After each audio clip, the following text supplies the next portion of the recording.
Mais uma vez eu gostaria de convidá-los para que juntos pudéssemos, na Escola Bíblica Dominical, termos mais um complemento nos estudos bíblicos para a nossa edificação. Nesta oportunidade vamos falar sobre o maior conquistador que andou sobre a terra. Deus te abençoe, convide sua família, reúna-se e vamos juntos compartilhar desta bênção. Amém.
Vamos então à palavra do Senhor e nesta oportunidade quero convidá-los para estudarmos sobre o maior e mais temeroso inimigo que nós temos nesta terra.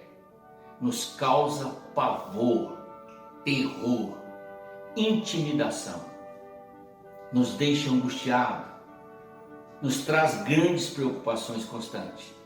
Talvez você não saiba de quem eu estou falando, mas eu estou falando da morte. A morte somos nós os responsáveis por ela. Se não fosse a nossa própria fraqueza, a nossa própria limitação humana, não teríamos que passar por esse dissabor. Mas a palavra de Deus nos diz no livro de Romanos, capítulo 5, o verso 12, esta escritura: portanto, assim como o pecado entrou no mundo por um só homem, e pelo pecado a morte, assim também a morte passou a todos os homens, pois todos pecaram. Esse é o grande dilema do ser humano. Nós não fomos criados para morrer. Eu gosto muito de frisar essa frase porque, na verdade, Deus nos criou para vivermos. Ele é o Senhor da vida. Ele não nos criaria para morrer. Então, o propósito de Deus é que nós vivamos. Porém, o que nos levou à morte foi a desobediência. A desobediência foi criada no momento em que nós, vamos colocar da seguinte maneira, nós nos dispomos a desobedecer. Qualquer que seja a desobediência, já é algo que vai trazer a morte. Portanto, desobediência gera a morte, porque desobediência é pecado. É por esse motivo que o texto sagrado então diz: por um homem entrou o pecado no mundo. Qual é esse homem? O Adão, o primeiro homem que Deus criou e colocou no jardim do Éden. O homem é quem Deus deu uma ordem que ele não deveria desobedecer. E por uma desobediência, uma única desobediência, ele então trouxe a morte a si mesmo e a toda a sua posteridade. O texto é claríssimo. Não há nenhuma razão para alguém questionar esse fato, porque não tem razão mesmo. Está aqui escrito claramente: por um homem entrou o pecado no mundo, e pelo pecado a morte. Assim também a morte passou a todos os homens, pois todos pecaram. Morremos então por causa do pecado.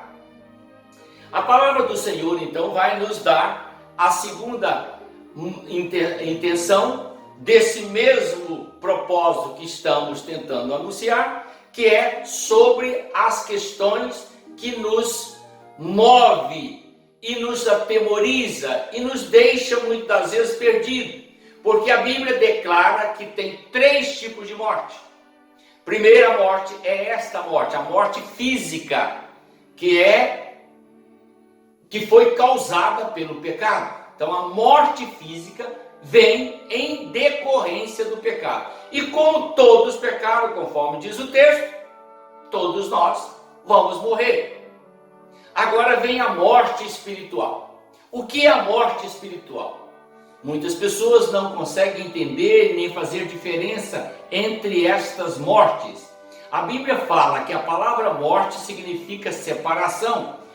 Tanto é que quando falamos de morte espiritual, falamos da pessoa que está separada de Deus. Ela está viva fisicamente, mas está morta espiritualmente, porque está separada do Senhor. E como nós sabemos disso? No livro de Efésios, capítulo 2, o verso 5, nós temos esta escritura registrada. Capítulo 2, o verso 1, perdão. Efésios 2, verso 1. Diz assim, ó: Ele vos deu vida, estando vós mortos nas vossas transgressões e pecados. O Ele é Jesus. Nos deu vida porque Jesus trouxe vida para nós. Estando nós mortos, não é que Ele ressuscitou quem estava morto. Ele deu vida a quem creu nele. Então aí mostra literalmente que uma pessoa, antes de receber Jesus, ela está morta em seus pecados. Ela só volta a viver ou passa a ter vida espiritual quando ela recebe Jesus como Senhor e Salvador, porque Jesus veio para dar vida e dar vida a quem nele crê, quem o recebe como Senhor e Salvador. Esta é a razão de Paulo frisar aos Efésios exatamente esse texto. Então a morte espiritual literalmente é bíblica e a morte eterna, essa nós encontramos no livro de Apocalipse, capítulo 21, o verso 8. E eu quero ler para vocês entenderem agora, conforme a palavra de Deus nos revela. 21, verso 8. Então vamos ler. Mas quanto aos covardes, incrédulos, abomináveis, homicidas, adúlteros, feiticeiros, idólatras e todos os mentirosos, a sua parte será no lago de fogo e enxofre, que é a segunda morte. Então, a morte física se deu ou teve início no jardim do Éden com o pecado de Adão. A morte espiritual, ela foi sequência dos erros, porque por um homem entrou o pecado no mundo, o pecado passou a todos, e como consequência do pecado, a morte vem. Então, a morte espiritual é o afastamento de Deus, tornando o homem, pois pecador, distanciou-se de Deus, e isso fez com que ele fosse morto espiritualmente. E morto espiritualmente só pode ser ressuscitado ou revigorado à vida espiritual se ele recebe Jesus como Salvador. Então é a segunda morte. E a terceira morte, esta eu não aconselho a ninguém, porque toda pessoa que recusa Jesus, rejeita Jesus, não recebe Jesus como Salvador, ou ama o pecado, ou as doutrinas humanas, ou os prazeres do mundo, todos esses enfrentarão a morte eterna, que é a terceira morte. Para que você tenha uma ideia, literalmente, vou repetir, todas as pessoas que estão enquadradas na condenação eterna. Tem muitas pessoas que não apreciam esse termo, mas não sou eu quem estou preferindo. Ou melhor, não sou eu quem o criou, eu estou apenas dizendo o que está registrado no livro sagrado. Estas palavras são do próprio Senhor. Olha o que ele diz. Mas quanto aos covardes, então preste atenção, nenhum covarde herdará a vida eterna. Todos eles serão lançados no lago de fogo e enxofre. Nenhum incrédulo, que são os incrédulos? É aqueles que não creem em Deus e não recebem Jesus como Salvador. Todos vão ser lançados no lago de fogo e enxofre. Nenhum abominável, aqueles que praticam abominação. Que é abominação? Todo ato que contraria as leis e os princípios da santidade. Meu querido, aqui está incluso todo e qualquer tipo de pessoa que pratica o pecado desordenadamente, sem pensar nas consequências. Depois vem todos os homicidas, que são as pessoas que estão na prática do mal. Depois vem todos os adúlteros. E aí a coisa aperta, porque você pode parar e pensar que praticar adultério, no sentido espiritual, é adulterar a palavra de Deus, é trocar a palavra da verdade pela mentira. E praticar no adultério na parte física, você já sabe o que é. Todos os feiticeiros, todas as pessoas que praticam feitiçaria, todas as pessoas que se curvam diante de imagem de escultura, preste atenção, todos os idólatras, qualquer culto a imagem de escultura torna a pessoa idólatra, e todo idólatra será também lançado. Todos os mentirosos. Aí, meu filho, a coisa aperta. Sabe quem é o mentiroso que a Bíblia está referindo? É aquele que tem prazer em contar mentiras. Então, como você vê, a segunda morte, já está definido quem vai recebê-la, começando com aqueles que são incrédulos ou não creem em Deus. Muito bem, prosseguimos então com a nossa palavra e vamos falar por que temos um grande conquistador. Primeiramente, Deus trouxe Jesus ao mundo, ou enviou Jesus ao mundo, para que ele quebrasse a maldição da morte, lutasse contra esse inimigo ferrenho e o destruísse. E Jesus começou o seu ministério, mostrando exatamente em Mateus 9, 24, 25, quando ele ressuscita a filha do chefe da sinagoga.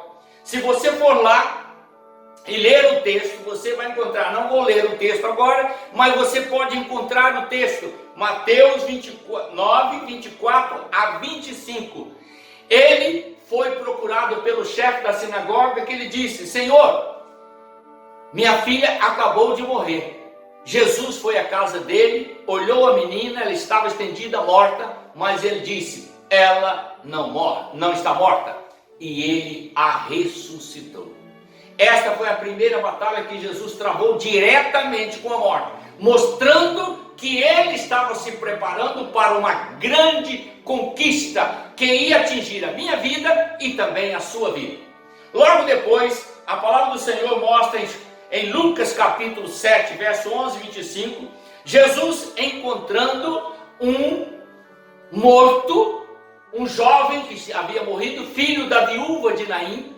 E Jesus, quando o encontrou, parou ali aquele cortejo fúnebre, e ele então, dirigindo-se ao caixão, olhou para o rapaz e disse: levanta-te.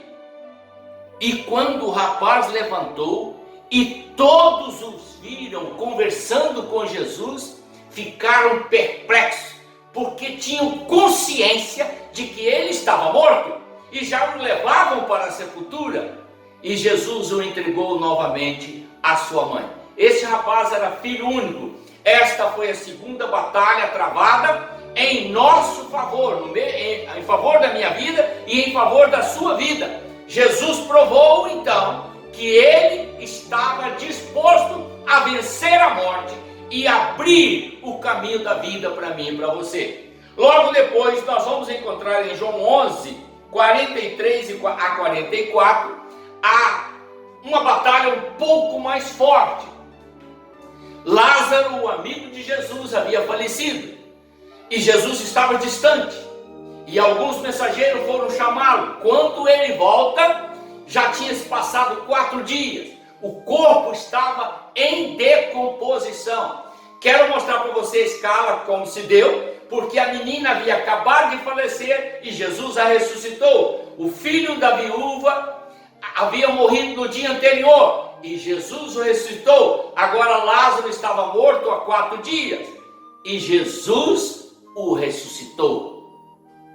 Esta é a terceira batalha que ele travou poderosamente, vencendo a morte e trazendo a todos os seus ouvintes e a todos que o seguiam a convicção de que ele era um ser especial, alguém que verdadeiramente poderia trazer esperança para o homem, porque o terror da morte já não era páreo para aquele que estava ali operando aqueles milagres extraordinários. Mas quando os discípulos viram Jesus subir na cruz e ser morto, eles entraram em pânico, desesperaram. A palavra de Deus diz que eles ficaram tão apavorados que eles fugiram todos, porque começaram a pensar: achávamos que tínhamos agora alguém que poderia nos defender contra a morte e de repente ele não pôde nem vencer a própria morte. Lembra daquelas tentações que Jesus sofreu? Se tu és o Filho de Deus, desça da cruz, salva-te a ti mesmo. E esta decepção caiu na cabeça e no coração dos apóstolos, e eles ficaram apáticos, caíram em depressão, recolheram-se e foram chorar porque haviam perdido o grande general, o grande comandante que os estava dando tantas esperanças de vitória sobre a morte, o maior de todos os inimigos que nós temos que enfrentar. Mas Jesus havia descido exatamente na sepultura, para que ele, dentro da sepultura, dentro da fortaleza da morte, pudesse enfrentar o mais terrível inimigo, o que mais nos amedronta, o que mais nos tira a esperança, nos tira a alegria, nos tira o gozo, nos tira o contentamento, porque quando perdemos alguém, sofremos muitíssimo, e quando a morte aproxima de nós, também isto é terrível, não é agradável. Mas o Senhor Jesus Cristo ressuscitou. No capítulo 20, verso 11 e 17, ele encontra com Maria Madalena e fala com ela lá próximo à sepultura. Vai e avisa os meus irmãos que está tudo bem, que eu estou aqui e que eu vou subir ao Pai e vou voltar para encontrar com eles. Queridos, Jesus foi ao céu, recebeu toda a autoridade do Pai no céu, toda a autoridade no céu e na terra. Ele é Senhor sobre a morte. E para que você conscientize dessa beleza e dessa grandeza, eu quero que você leia agora, juntamente comigo, se for possível, no capítulo 1 de Apocalipse, o verso 8. Olha o que diz as Escrituras nesse versículo. Verso 18. Eu sou o que vive, fui morto, mas agora estou aqui, vivo para todo sempre, e tenho as chaves da morte e do inferno. Eu quero perguntar a você agora: há um conquistador que passou nessa terra, que conquistou tal façanha? Nós tivemos grandes conquistadores na terra. Napoleão Bonaparte, conhecido. Hitler, conhecido. Nós tivemos também o Império Romano, com toda a sua força, com todo o seu poder. Tivemos o Império de Alexandre o Grande, com toda a sua força e todo o seu poder. Tivemos o Império da Síria, tivemos o Império Babilônico, mas nenhum poder eles conquistaram sobre a morte. Todos eles foram vencidos pela morte. Mas Jesus, querido, ele venceu a morte e foi no inferno. Ele desceu no inferno e buscou a chave do inferno e venceu a morte com a chave do inferno em suas mãos, para dizer: eu tenho agora em minhas mãos o poder da vida, e ninguém arrebata das minhas mãos aquele que crer em mim, aquele que confiar em mim, porque eu sou a ressurreição e a vida. Ainda que ele esteja morto, ele viverá, e se ele estiver vivo, ele será transformado, e eu levarei para estar comigo para sempre, quando voltar. Olhe por que razão você tem que crer em Jesus. Porque nenhum outro ser na terra, nenhum outro ser. João precisou de Jesus e vai precisar de Jesus. Maria precisou de Jesus e vai precisar de Jesus. José precisou de Jesus e vai precisar de Jesus. Ninguém ressuscitou. Ele é o primeiro a ressuscitar de entre os mortos para a eternidade. É Ele que está à direita do Pai no céu, esperando o momento para trazer a ressurreição para todos quanto creram nele. Portanto, meu querido, aqui está o maior conquistador de todos os tempos, Jesus Cristo, Filho do Deus vivo. Porque a morte, quem trouxe ela para a terra fomos nós, mas Jesus veio para tirar a morte que tanto nos assombra e dar-nos a vida e a vida abundante que Ele prometeu. Se você crer em Jesus Cristo, obterá o poder de viver para todo sempre, porque esta é a promessa dele para todos quanto creem em seu nome. Quer viver? Então receba Jesus, querido, porque Ele é o Senhor que estava morto e reviveu e hoje vive com todo o poder nos céus e na terra. E é Ele que disse: voltarei e vos levarei para mim mesmo, para que onde eu estiver, vocês possam estar comigo. Você crê nisso? Se você crê, verá a glória de Deus. Vamos orar e agradecer ao Senhor agora por esta bênção, porque eu creio de todo o meu coração que eu vou estar com Jesus. E você? Crê nisso também? Se você crê, nos veremos lá na eternidade com o Senhor. Deus te abençoe ricamente. Vamos orar. Pai eterno, em nome do Senhor Jesus, que esta mensagem venha trazer, ó Deus, esperança, convicção e certeza a todos os corações de que a morte, que tanto causa temor e pavor, que aterroriza as pessoas, já foi vencida. Ela não foi páreo para o Senhor Jesus Cristo. Ele agora é o Senhor da vida, e todos quanto creem nele nunca, jamais perecerão, porque a barreira que havia entre nós e o Senhor foi tirada com o sangue dele. O pecado que impedia que pudéssemos ir ao Senhor, o Todo-Poderoso Criador, foi retirado pelo poder do sangue de Jesus derramado na cruz.